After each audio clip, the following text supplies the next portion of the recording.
ਦਰਬਾਰ ਹੋਵੇ ਤੇ ਹੱਥ ਜਿੰਦੜੀ ਮੇਰੀ ਉੱਡਦਾ ਜਾਵਾਂ ਤੇ ਧੱਕੇ ਖਾਏ ਖਬਰੇ ਮੰਜ਼ਿਲ ਕਿਹੜੀ ਨਫ਼ਰਤ ਦਾ ਪਾਸੇ ਝੱਖੜ ਰੋਬ ਦੀ ਕਹਿਰ ਹਨੇਰੀ ਉਹ ਕੀ ਹੋਣਾ ਅੰਜਾਮ ਸਫ਼ਰ ਦਾ ਮੇਰੀ ਸਮਝ ਨਹੀਂ ਆਇਆ ਕੀ ਦੱਸਾਂ ਮੈਂ ਕੌਣ ਤੇ ਕਿਧਰੋਂ ਸ਼ਹਿਰ ਤੇਰੇ ਵਿੱਚ ਆਇਆ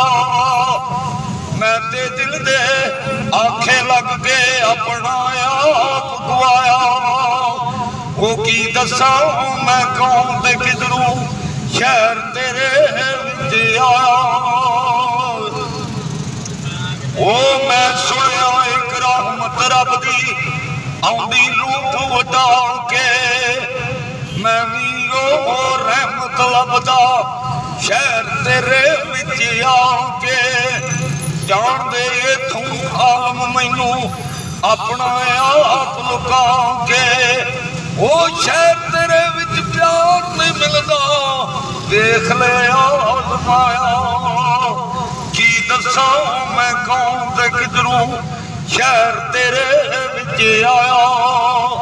ਮੈਂ ਤੇ ਦਿਲ ਦੇ ਆਖੇ ਲੱਗ ਕੇ ਆਪਣਾ ਆਪ ਗਵਾਇਆ